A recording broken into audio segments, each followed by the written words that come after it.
The logbook in the watchroom still records arrivals. I need to be clear about that from the start, because when I explain what's been happening at Voskhod Point, people tend to assume I mean something metaphorical.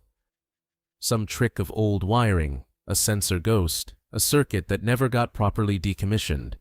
I don't mean any of those things. I mean the logbook, the physical one. Hardbound green canvas cover, Marine Heritage Registry standard issue.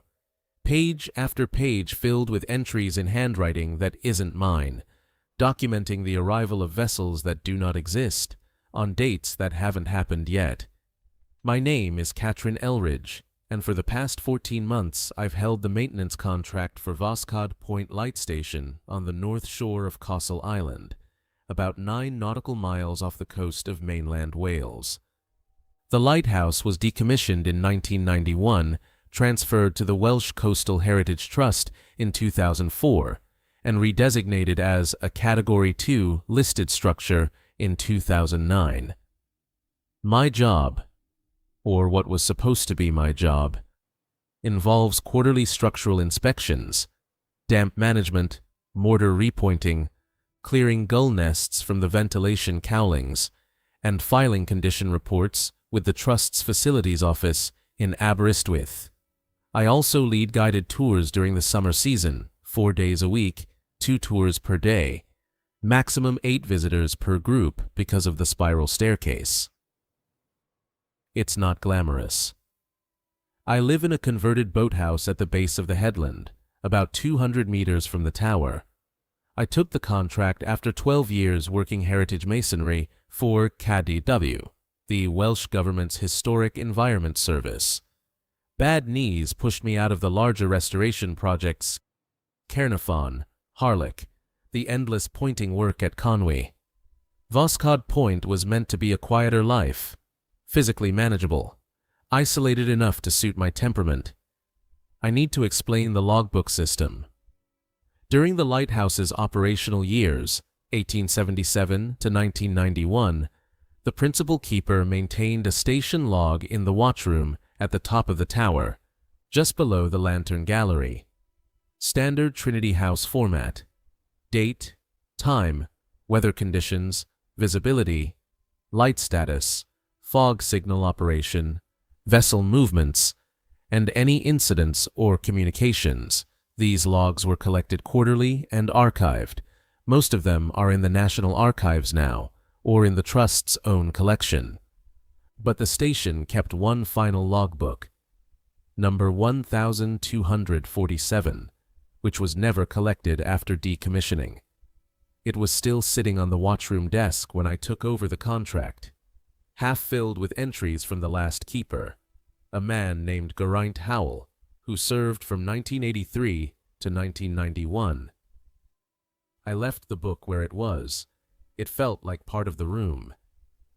The watchroom is the heart of any lighthouse, and this one still has the original oak desk, the barometer mount, the signal flag locker, the brass speaking tube that connects down to the engine room. The logbook belonged there the way a Bible belongs in a church lectern. I didn't disturb it. For the first 6 months, I didn't even open it. What changed was the tour in September of last year. I was leading a group of 5, 2 couples and a solo walker, up through the tower. Standard route: ground floor oil store, first floor keeper's quarters, second floor service room, then up the final flight to the watchroom and out onto the gallery for photographs. I always let visitors look at the logbook. It's a popular part of the tour. People like seeing the old handwriting, the weather observations, the matter-of-fact tone of the entries. Vessel passed bearing 270, steam cargo, approximately 4,000 tons eastbound. That sort of thing. One of the visitors, a retired school teacher from Shropshire, I think, turned to a page near the back of the book and said, "Oh, this one's quite recent." I didn't know what she meant. I looked over her shoulder. The page she'd found was about 30 leaves past where Geraint Howell's final entry ended. His last entry being March 14, 1991. noting the light extinguished for the final time at 2200 hours, signing off with his service number. After that page, there should have been nothing but blank paper. Instead, there were 4 entries, written in black ink, the same format as every other entry in the book: date, time, weather, vessel. But the dates were wrong. The first entry was dated October 7th, 2025. The handwriting was careful, slightly slanted, consistent. Not Geraint Howell's hand. I'd been looking at his writing for months and I knew it. This was someone else's. The entry read, 0340, visibility moderate, sea state 3 to 4, southwest wind force 5, vessel arrived bearing 195, wooden hull construction, single mast, no navigation lights displayed, estimated 40 feet, no AIS return, anchored 200 yards south of landing, no crew visible on deck. Logged. The second entry was dated October 11th, 2025. Same hand. 215. Visibility poor. Fog bank from north. Vessel arrived bearing 220. Steel hull. Low freeboard. Unmarked. No lights. Estimated 60 feet. No AIS return. Anchored 300 yards SSW. Crew complement. 7 visible on deck. Standing. No movement observed over 40-minute watch. Logged. The third, October 19th, 2025. 0410. Clear calm full moon. Vessel arrived bearing 185, wooden construction, appears derelict. Hull partially submerged at stern. No mast, no lights. Estimated 30 feet. Drifting. Crew complement, unable to determine. Shapes visible below waterline. Logged. The fourth, October 23rd, 2025. 0055. Overcast, drizzle, poor visibility. Vessel arrived bearing 210, type uncertain. Hull material uncertain. Size uncertain. No lights. Anchored or stationary.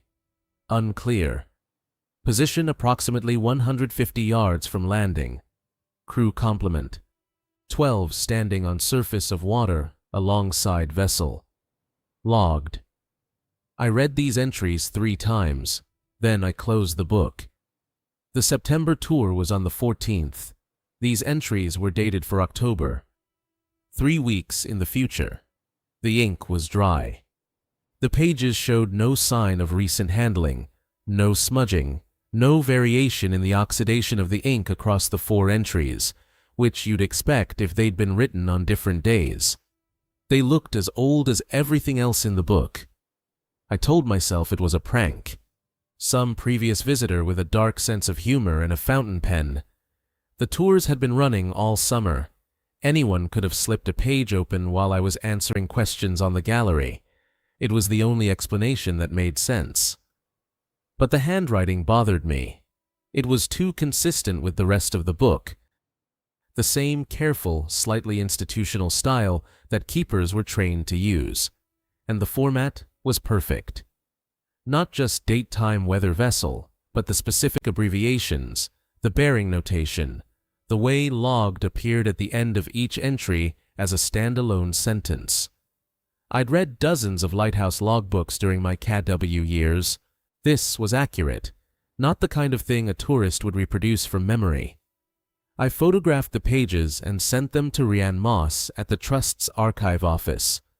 She confirmed the format was authentic to Trinity House protocol, but said the handwriting didn't match any keeper on record for Voskhod Point. She assumed it was someone's creative writing exercise. Maybe a history student who'd visited during an open day.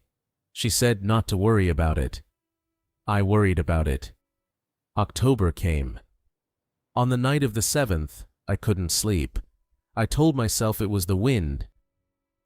There was a strong southwesterly that night, force 5 or 6, rattling the boathouse shutters. But really, I was thinking about the first entry. 0340, October 7th. Visibility moderate, sea state 3 to 4, SW wind force 5. The wind was force 5. The date was the 7th. At 3:15 in the morning, I put on my coat and walked up the headland path to the tower.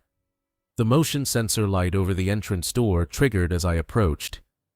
Working fine, normal.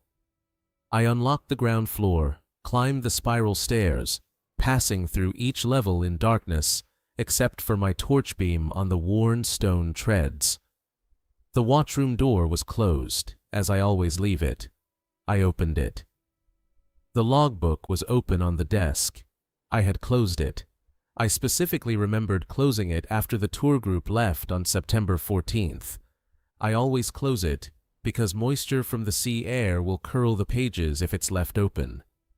It was open to the page with the 4 entries, and below the 4th entry, the one about 12 figures standing on the surface of the water, there was a 5th. October 7th, 2025, 0340, visibility moderate, sea state 3 to 4, southwest wind force 5, vessel arrived bearing 195, wooden hull construction, single mast, no navigation lights displayed, estimated 40 feet, no AIS return, anchored 200 yards south of landing, no crew visible on deck, logged. Identical to the first entry. The same words, the same hand, but written again. As if confirming itself. As if the predicted entry had now been ratified by the actual occurrence. I looked out through the watchroom windows. South. Bearing 195 from the tower would put something just off the rocky shelf below the old boat landing. The night was dark, but not black. Overcast with breaks, a waning quarter moon behind cloud. I could see the water. I could see the shelf, the white lines of waves against the rock. I couldn't see a vessel, but the sea looked wrong at about 200 yards out. There was a patch of water where the wave pattern broke. Not around a rock because there's no rock there. I know the bathymetry from the charts. But around something that displaced the surface without reflecting any light. I watched for 12 minutes. Then the cloud closed, and I couldn't see anything clearly. I went back to the boathouse. I didn't sleep. In the morning, at low tide, I walked down to the boat landing. The concrete slip was covered in the usual weed and limpets, but there was a rope mark on the mooring bollard, a fresh abrasion in the rust, a half circle where something had been tied and then released. The bollard hadn't been used in at least 15 years. I checked it every quarter during my structural inspections. It was always uniformly corroded. Something had been tied there. I want to be careful about what I'm claiming. I'm not saying I saw a ghost ship. I'm not saying supernatural events are occurring at Voskhod Point. What I'm saying is, something is writing in the logbook, and so far everything it's written has corresponded to physical evidence. The rope mark was real. I photographed it. The 11th of October came. I didn't go to the tower at 02:15. I was afraid. I stayed in the boathouse with the shutters closed and told myself that whatever was happening in that logbook had nothing to do with me. I was a maintenance contractor. My job was mortar and masonry, not whatever this was. Let the trust deal with it. Let Rian's archivists puzzle over the handwriting. But on the morning of the 12th, I found something that changed my understanding of the situation. I was clearing gull debris from the base of the tower's standard autumn task. The herring gulls nest on the eastern ledge and leave bones and shell fragments everywhere. When I noticed footprints in the mud along the path between the landing and the tower entrance. Multiple sets. At least 7 distinct treads. They came up from the direction of the water, followed the path to the tower's base, and stopped. They didn't continue past the tower. They didn't return to the landing. They just stopped. 7. The second entry had said, "Crew complement, 7 visible on deck, standing." I followed the prints back toward the landing. They originated at the high water mark. Not from the slip itself, but from the rocks just east of it, where someone would climb out if they'd waded ashore rather than mooring at the bollard. The prints were bare feet, every one of them. 7 sets of bare footprints in October mud, each set a slightly different size, all pointing uphill toward the lighthouse. None pointing back. I reported this to the trust. I called the facilities office, spoke to Gareth, Rian's supervisor, and told him I believed unauthorized persons were accessing the island at night. He asked if I'd seen anyone. I said no. He asked if anything was damaged. I said no. He said he'd flag it with the coastguard liaison and asked me to check the locks. All the locks were fine. Nothing inside the tower had been disturbed. Nothing except the logbook, which now showed a 6th entry beneath the 5th, confirming the second predicted arrival on the 11th of October at 02:15. I didn't tell Gareth about the logbook. I don't know why. Some part of me had already decided that the logbook was mine to deal with. Or maybe I sensed that explaining it would make me sound unwell, and I'd lose the contract, and then no one would be here watching at all. Over the following weeks, the pattern continued. Each predicted entry came true on its stated date. The 3rd entry, the derelict with shapes visible below the waterline. I didn't go down to verify. I stayed in the boathouse, but the next morning there was a slick of something on the rocks below the landing. Not oil, thinner than oil. It had a brackish, biological smell, like the fluid inside a mussel shell, but concentrated, intensified. It dried to a clear film by midday and then was gone. The 4th entry, the 12 figures standing on the water, was the one I couldn't bring myself to witness. 23rd of October. I left the island entirely, took my boat across to Porthdair on the mainland and spent the night in my car in the ferry terminal car park. I came back the next morning feeling foolish and ashamed, like I'd abandoned a post. When I climbed to the watchroom, the logbook had a new entry confirming the 4th arrival, and below it, below the last confirmation, the entries continued. Not 4 more, not a handful. Pages. Someone had filled pages, entries running from late October through November, into December, past Christmas, into the new year. Dozens of arrivals, all following the same format. The vessels grew stranger as the entries progressed. Hull appears to be stone construction. Vessel observed to be partially transparent. No hull visible. Crew standing in formation on open water. Depth at position approximately 40 meters. Vessel appears to be submerged, arriving from below rather than surface approach. The crew complements increased. 7, 12, 20, 31, 50. The numbers climbed with every entry, and a new element appeared that hadn't been in the original 4. Disembarkation observed. It first appeared in an entry dated November 3, 2025. 0130. Vessel arrived bearing 200. Wooden hull, partially waterlogged, listing to port. Estimated 50 feet. No lights. Crew complement 22. Disembarkation observed.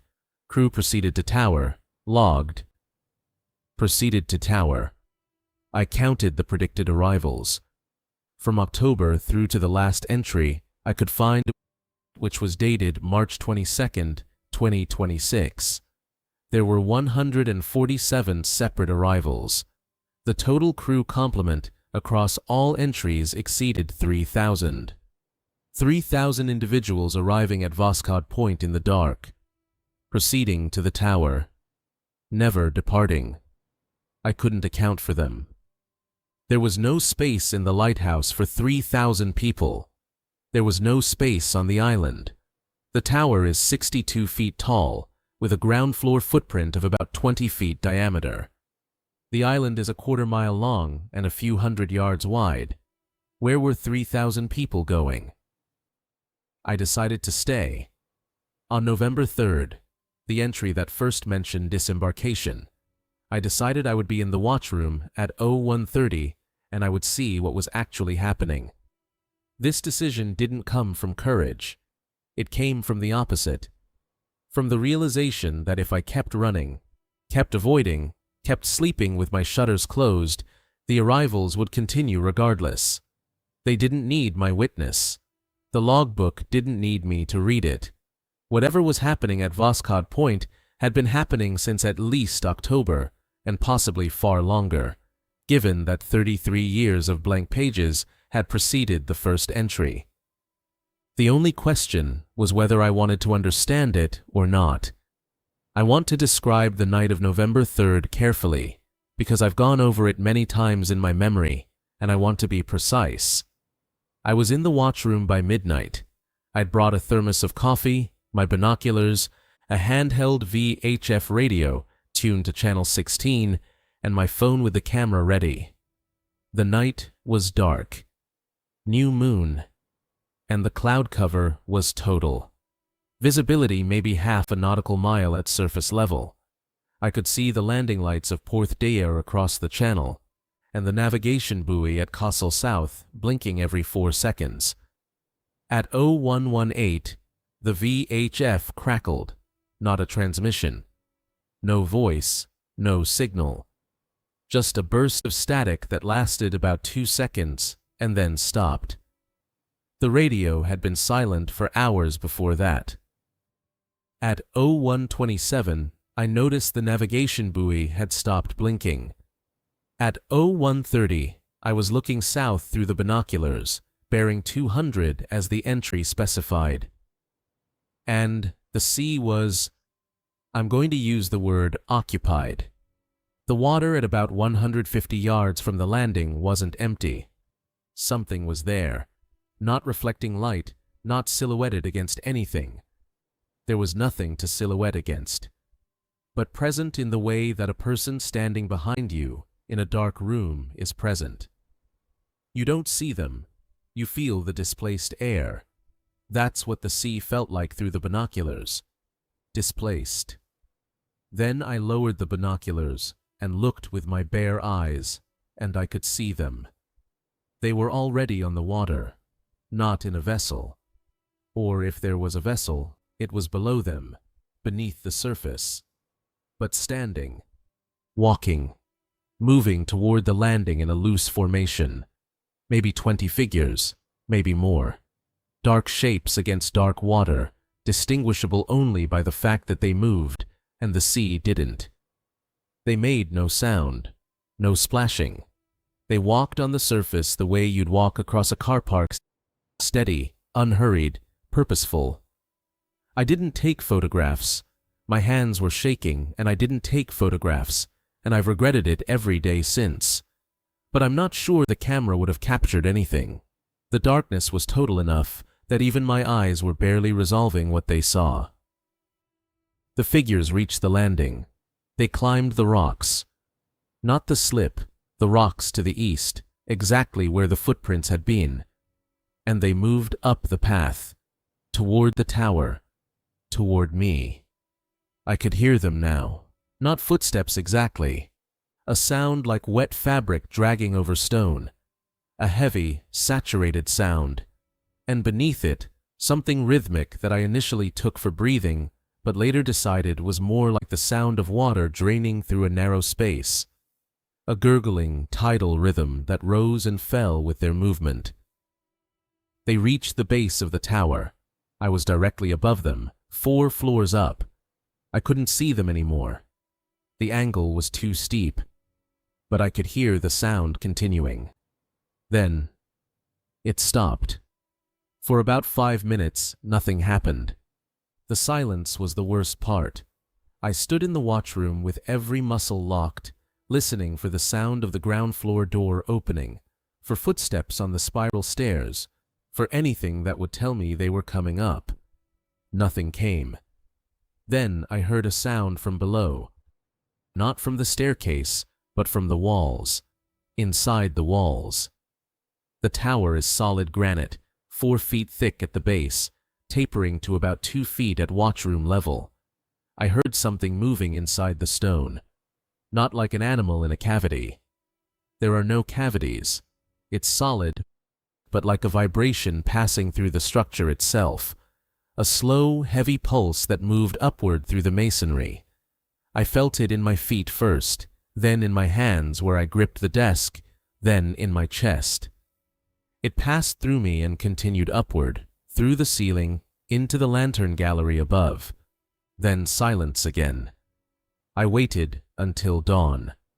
Nothing else happened. When the light came, I went down through the tower, every floor, every room, and found nothing disturbed. The ground floor door was still locked from inside, as I'd left it. No wet marks on the stairs, no evidence of entry. But the logbook had a new entry. Confirmation. November 3rd, 2025. 01:30. Vessel arrived bearing 200. Crew complement 22. Disembarkation observed. Crew proceeded to tower. Integration complete. Logged. Integration complete. That phrase was new. It wasn't in the predicted entry. It had been added during the confirmation. I started researching the lighthouse's history. Not the trust brochure version. I'd memorized that for the tours. But the deeper record. Geraint Howell, the last keeper, had served 8 years at Voskhod Point. I found him through the General Lighthouse Authority pension records. He was living in a care home in Bangor, 89 years old, still alive. I drove to see him on November 9th. The care home was called Bryn Serial, a low modern building with a sea view, which felt appropriate somehow. Geraint was in a wheelchair, but sharp, clear-eyed. He knew immediately why I was there. "You found the book," he said, before I'd explained anything. I asked him what he knew. He told me the arrivals had started in 1987. He'd been alone on duty. The other keepers were on shore leave. When he'd seen the first vessel, small wooden boat, no lights, approaching from the south in the dead of night, he'd tried to raise it on the radio. No response. He'd logged it. That was procedure. Anything you couldn't identify, you logged it and reported it to the coastal station. And then in another the morning. one came into...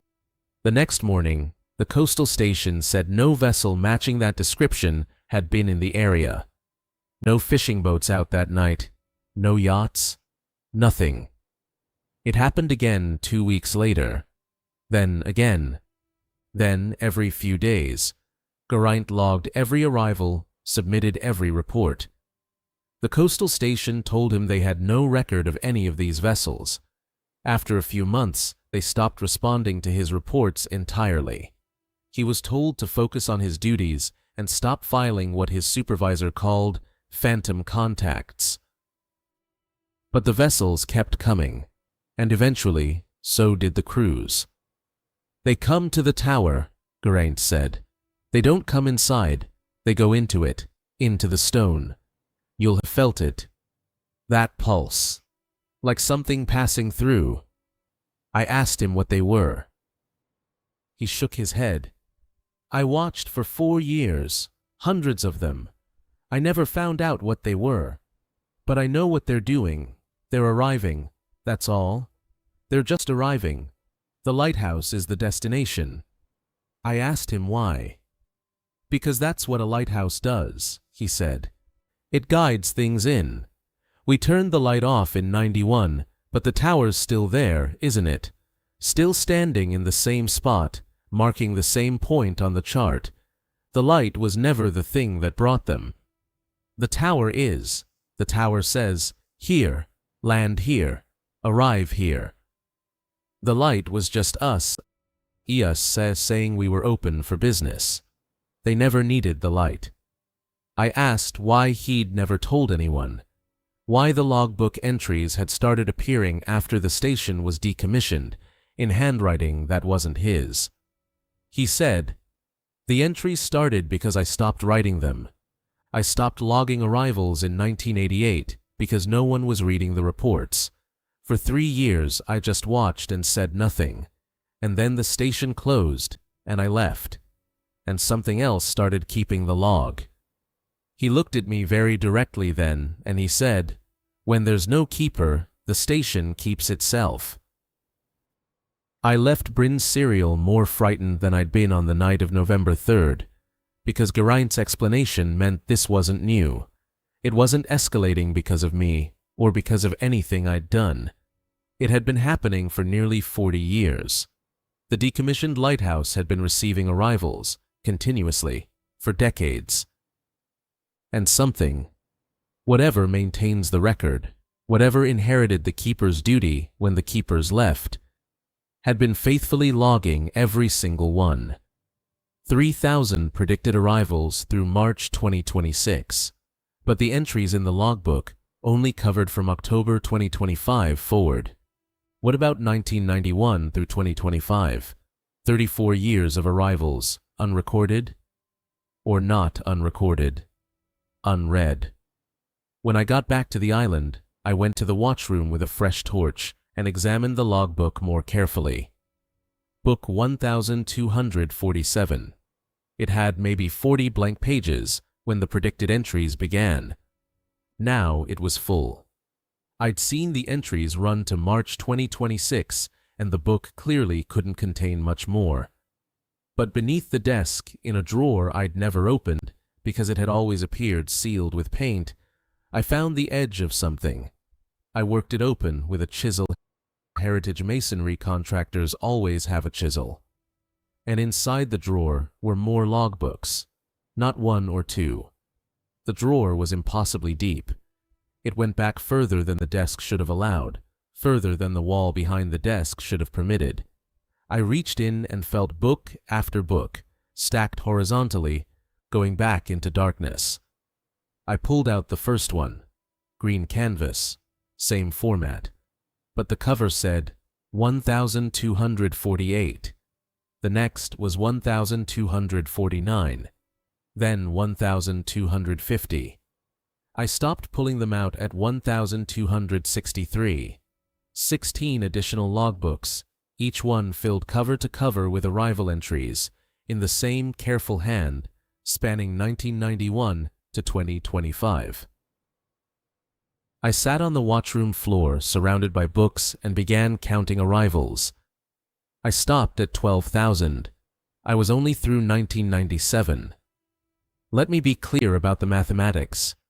If the rate of arrivals was consistent, and from what I could see, it was approximately 1 arrival every 2 to 3 days, with crew complements ranging from single digits to over 50. Then, the total number of arrivals since 1991 would be in the tens of thousands. The total number of individuals who had proceeded to tower and achieved integration would be in the hundreds of thousands. Hundreds of thousands of something, passing through the granite walls of a 62-foot lighthouse on a quarter-mile island off the Welsh coast, going somewhere that isn't inside the tower, isn't on the island, isn't visible to anyone. I thought about what Geraint had said. The tower says, "Here, arrive here." What if a lighthouse doesn't just mark a point on the ocean's surface? What if it marks a point in something deeper? Some other navigational plane entirely? What if the vessels I'd been seeing weren't traveling across the sea, but through it, from somewhere else, using the tower as a fixed reference, the way a pilot uses a runway light? The light was irrelevant. The tower was the waypoint. In December, I stopped sleeping well. Not because of fear exactly.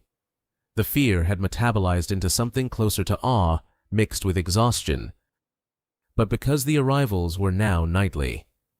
The logbook predicted them nightly from late November onward, and I could feel them. Even from the boathouse, I could feel the pulse through the ground. The island's bedrock connects the tower to everything else. When something passes through the granite, the vibration carries. I started counting the pulses. 3 or 4 a night in December, then 5 or 6 in January. By February, they came in clusters. 10, 12, 15 in a single hour. The logbook entries grew denser, the handwriting slightly compressed to fit more on each page, as if the recorder was struggling to keep pace. I went to the watchroom one more time, in mid-February. I don't remember the exact date. I'd stopped tracking days with much precision by then. I went up because I wanted to see the logbook one more time, to see if anything had changed in the tone or content of the entries. What I found was different from anything before. The most recent entry, a confirmation from that same night, ended with a new sentence.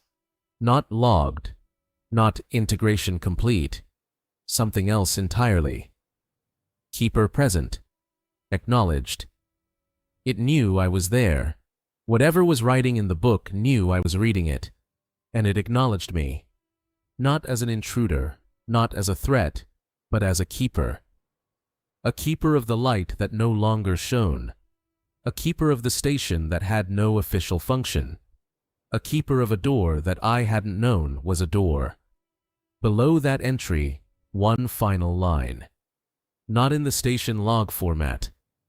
Not an arrival record at all, just 5 words, written larger than anything else on the page, in the same hand, but with what I can only describe as emphasis. Thank you for staying open. I haven't left the island since. I know how that sounds, but I need to explain what I mean. I'm not trapped here. The boat works. The channel crossing takes 40 minutes. I could leave any time.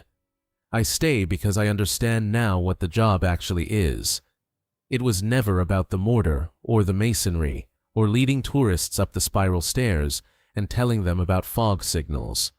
Those were the duties of a building. The duty of the keeper is different. The keeper keeps the station. The station remains open. Things arrive. I don't know what they are. I don't know where they come from or where they go when they pass through the tower. I don't know if they're alive in any sense I'd recognize. But I know they come in the dark, in increasing numbers, and they need the tower to be standing, and they need someone to keep it standing, and they note my presence with something that reads like gratitude. The trust sent me my contract renewal in March. I signed it. 12 more months. They don't know what happens here at night. Gareth thinks I'm a dedicated heritage professional with an admirable commitment to site preservation. Rian thinks the logbook entries were a hoax that I've since forgotten about.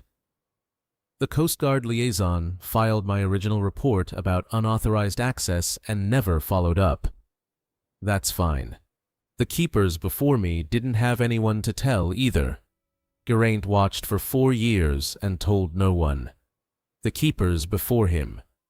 Because I'm certain now that this goes back further than 1987, further than the logbook's record, possibly all the way to 1877, when the tower was first built. They watched too, and kept the light, and said nothing. I'm saying something now, because the numbers are changing. The most recent entries, April, early May, show arrivals that are different from everything that came before. The crew complements have stopped increasing. They've started decreasing.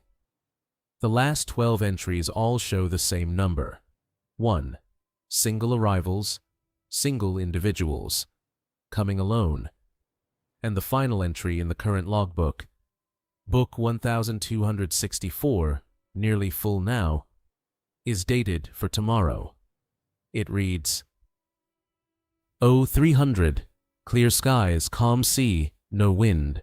Vessel arrived bearing 180, due south, no hull visible, no crew visible. Single arrival, disembarkation observed, approached tower on foot, did not proceed through walls, proceeded to watch room, keeper present. Then nothing. No logged, no integration complete, no confirmation line. Just the statement of what will happen, and then blank page. Something is coming to the watchroom tomorrow night. Not passing through, coming to me. And for the first time, the logbook doesn't tell me what happens next. For the first time in 16 books and 34 years of meticulous record-keeping, the entry is incomplete. I've thought about leaving. I've thought about it seriously. Packing a bag, taking the boat, crossing to the mainland, driving inland, driving until I can't smell salt anymore. But I keep coming back to those 5 words. Thank you for staying open. Whatever has been arriving at Voskhod Point, by the thousands in the dark, for decades, it's been grateful, it's been courteous, it logs its movements, it follows a format. It respects the function of the station and the role of the keeper within it. And now, one of them is coming to see me. I don't think it means harm. I think, and this is not based on evidence, only on feeling, on 14 months of living with this presence. I think it means to tell me something, to fill in what the logbook can't contain, to explain, in whatever way it can, what Voskhod Point actually is, and what my role here actually means, and where the hundreds of thousands have gone. It's 10:15 in the evening now. I'm in the boathouse. In less than 5 hours I'll know whether I'm right. I've left the tower door unlocked. The watchroom door is open. The logbook is on the desk, open to the last page. If this is an invitation, I've accepted it. If it's something else. If Geraint was wrong about what they want. If the gratitude was mimicry. If the format and courtesy were camouflage for something predatory, then this will be the last anyone hears from me. But I don't think that's what this is. I think the lighthouse has always been a door, and I've been its keeper without understanding what that meant, and tomorrow the door opens both ways, for the first time. I think something on the other side wants to meet the person who kept it open. I'll walk up the path at 02:45. I'll climb the stairs in the dark, the way I've done 100 times. I'll be in the watchroom by 0300, and when it arrives, when the entry completes itself, I'll be there. That's what a keeper does. You keep the station. You stay when others leave. You watch when no one else is watching. And when something finally arrives that the logbook cannot describe, you stand at your post and you meet it face to face. The light has been dead for 34 years, but the station is open. I am the keeper. And tonight, something is finally coming home. I walked up the path at 02:48, 3 minutes early, because the waiting had become unbearable, and my body made the decision before my mind caught up. The night was exactly as the entry described: clear skies, calm sea, no wind.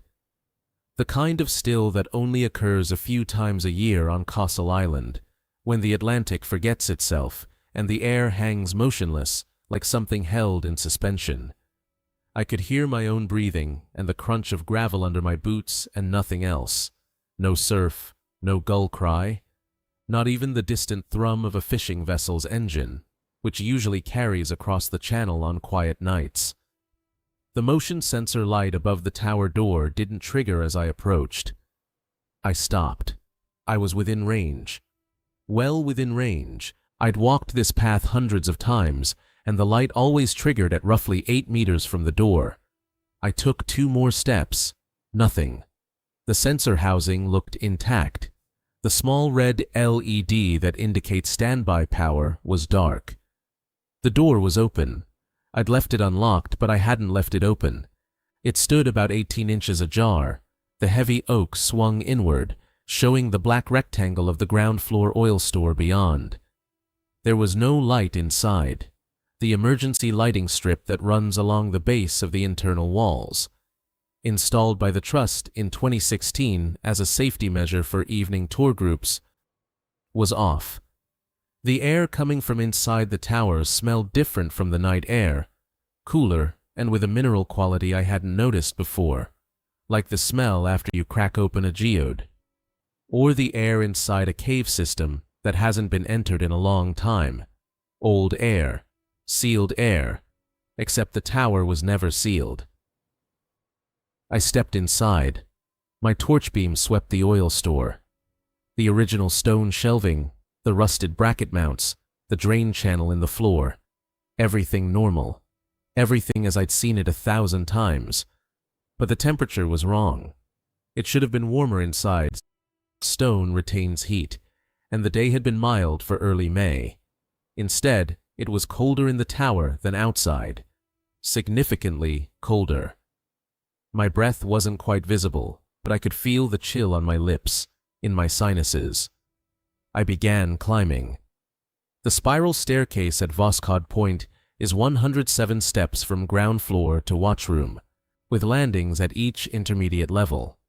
I counted them the way I always do. A habit from my masonry days, when counting steps was part of structural assessment. The first floor landing, 26 steps. Normal. The second floor landing, 53 steps. Normal. The service room between second floor and watchroom, 79 steps. I stopped on step 80. There was water on the stairs above me, not a leak. I know what leaks look like in lighthouse towers. I've repaired dozens. But a thin film of seawater on the stone treads, as if someone had walked up ahead of me with soaking wet feet. The film caught my torch beam and glinted. I could smell the salt. The wet footprints continued upward, each tread showing a faint damp impression. Not bare feet. Not like the prints from October. These were shapeless. More like the mark left by something that was itself made of water, pressing momentarily against stone and leaving only the memory of contact. I followed them up. 80, 81, 82. The cold intensified with every step. By step 90, I was shivering, my hands stiff around the torch. By step 100, the mineral smell had become overwhelming. No longer like a geode, more like the deep ocean brine that collects in tidal pools at the island's north end, concentrated and faintly sulfurous. Step 107. The watchroom door was open. I'd left it open, so this was expected, but the quality of the darkness beyond it was not. My torch beam entered the room and didn't illuminate what it should have. The beam hit something. Not a wall, not the desk, not the windows, but a kind of density in the air that absorbed the light about 3 feet past the threshold, like shining a torch into dark water. The light went in and didn't come back. I said, out loud, "I'm here." My voice sounded flat. No echo. The watchroom always echoes slightly. The curved stone walls bounce sound in a particular way that I've become accustomed to over 14 months. That echo was gone. The room was acoustically dead, as if filled with something that dampened vibration. I stepped through the doorway. The torchlight adjusted, or my eyes did, and the room became partially visible. The desk was there. The logbook was there. The barometer mount, the flag locker, the brass speaking tube, all present. But the watchroom windows, which should have shown the clear night sky and the distant lights of the mainland, were dark. Not dark as in nighttime, dark. Dark as in deep water, dark. The kind of absolute black that exists below the photic zone, where sunlight has never reached. And there was someone sitting at the desk. Not standing, sitting. In the keeper's chair, the original oak swivel chair that I'd always assumed was too fragile to use and had roped off during tours. Someone was sitting in it, facing the logbook, with what appeared to be a pen in hand. The shape was approximately human. I say approximately because my torch, even at close range, couldn't resolve it clearly. It was like looking at a figure through deep water. The edges shifted, the proportions seemed to change depending on the angle of light, and there was a quality of translucence that made it hard to tell where the figure ended and the air began. But the posture was unmistakable. Someone seated at a desk, writing. I could hear the pen, the scratch of a nib on paper, steady, unhurried strokes, the same sound that filling out a logbook has always made, in every watchroom, in every lighthouse, for 200 years. I stood in the doorway for what felt like a long time. The figure didn't acknowledge me. It continued writing. The cold was extraordinary. My fingers had gone numb, and I could feel it in my teeth, that deep ache you get when you bite into ice. But it wasn't hostile cold. It was the cold of depth, the cold of something that had come from a place where warmth doesn't exist as a concept. Then it stopped writing. The pen sound ceased, and the figure turned. I want to be precise about what I saw, but precision fails me here in ways it has never failed me before. I am a masonry professional. I have spent my career describing physical conditions with accuracy, crack widths to the nearest millimeter, mortar composition by aggregate percentage, moisture readings to 2 decimal places. I am trained to observe and report, and what I can report is this. It had a face. The face was composed of the same shifting water-dark substance as the rest of it, but it had structure, features, something that corresponded to eyes. 2 points of deeper darkness in an already dark field, focused on me. Something that corresponded to a mouth, which moved. It spoke. The sound wasn't like a voice. It was like the sound the tower makes during storms, a resonance that comes from the stone itself, from the interaction of wind and architecture. A low, sustained tone that modulated into something resembling speech. Not English, not Welsh, not any language I recognized, but structured, patterned, intentional. I said, "I don't understand." The figure paused. The mouth shape closed, opened again. And this time, what came out was different. Still the resonant, stone-carried tone, but the pattern had changed. It was closer to something recognizable, almost like words heard underwater. The rhythm of language without the clarity of consonants. Then, distinctly, one word, carried on that low, impossible frequency, but shaped carefully enough to be unmistakable. Keeper. I nodded. I don't know why I nodded. I don't know what I was confirming. But my body responded before my mind could object. The figure extended what I'll call a hand toward the logbook. The gesture was clear. Look. I approached the desk. The cold intensified with proximity. By the time I was within arm's reach of the figure, my eyelashes were frosted, and each breath came as a thin, crackling gasp. But I looked down at the logbook. The entry was complete now. The one that had been incomplete. Tomorrow's entry, tonight's entry, the one that ended without logged, was finished. In the same careful hand as every other entry in 16 books spanning 34 years. 0300, clear skies, calm sea, no wind. Vessel arrived bearing 180. Due south, no hull visible, no crew visible. Single arrival, disembarkation observed. Approached tower on foot.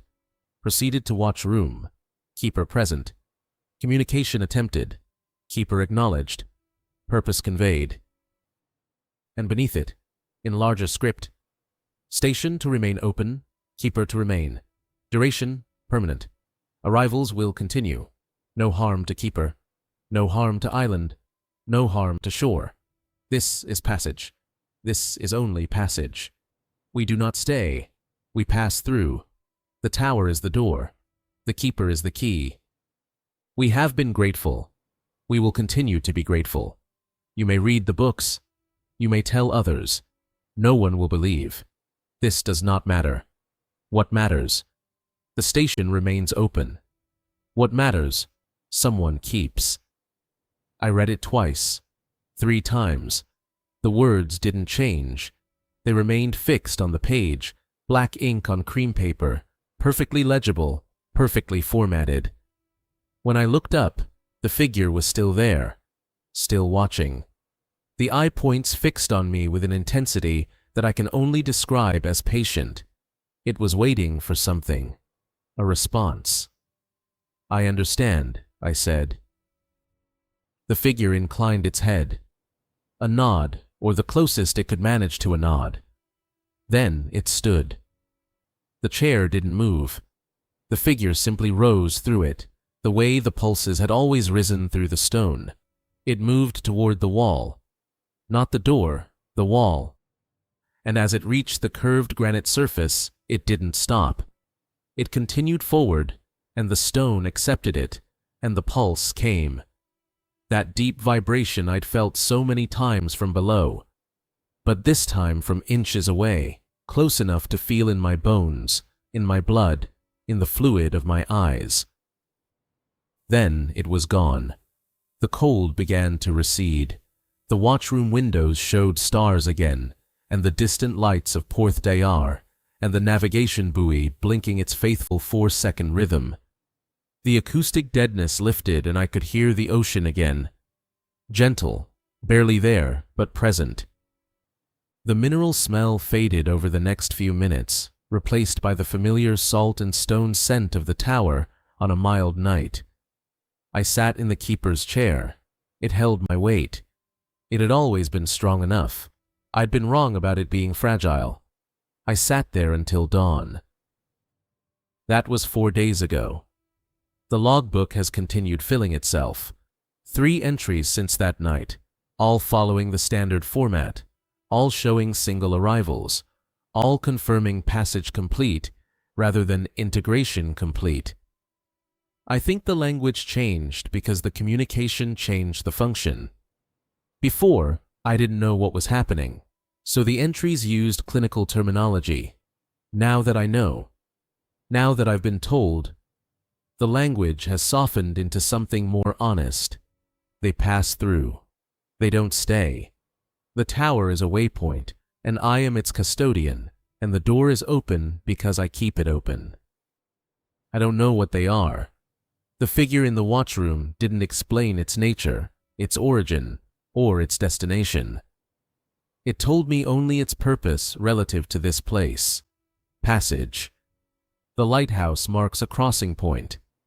Not on any chart, not in any navigational database. A crossing between something and something else, using the fixed point of the tower as an anchor. They arrive from the sea, because the sea is where the crossing begins on this side. They pass through the stone, because the stone is the threshold. They go somewhere I cannot follow, and do not need to understand. I've thought about Geraint's words. The light was never the thing that brought them. The tower is. He was right. But I think he was also wrong about one thing. He said the tower says here. I think it's more specific than that. I think the tower says through. It doesn't mark a destination. It marks a passage, an open door in a wall that humans cannot see. I'm writing this on the 9th of May, 2026. The weather is mild. The sea is calm. Tonight, there will be another arrival. The logbook has it predicted for 0215, single individual, bearing 190, passage complete. I'll be asleep in the boathouse and the pulse will wake me briefly, the way it does every night now, and I'll note the time and feel the vibration pass through the bedrock beneath my floor. And then, I'll sleep again. I'm not afraid anymore. I haven't been afraid since the night in the watchroom. What I feel instead is something I don't have a precise word for, a kind of solemn responsibility, like being the caretaker of a bridge that only exists at night, carrying travelers you'll never know to places you'll never see. The weight of that isn't fear. It's something else, something heavier and quieter. The trust will renew my contract again next year. I'll sign it again, and the year after, and the year after that. The logbook said permanent, and I think it meant it. I think I'll be here until I can't be here anymore, and then someone else will come. Drawn to the posting the way I was, by some combination of circumstance and temperament that makes a person suited to keeping a station that nobody else wants. and they'll find the logbooks, and they'll see the arrivals, and they'll stand in the watchroom at 3 in the morning and feel the pulse pass through them. And maybe they'll be afraid at first, but eventually they'll understand what Geraint understood, what I understand now. The lighthouse was never ours. We didn't build it for them, but they found it nonetheless. And all they ask is that someone keeps it standing, that someone stays. The arrivals will continue tonight, tomorrow night, every night. The numbers in the logbook are climbing again. 2 predicted for next week, then 3, then 4.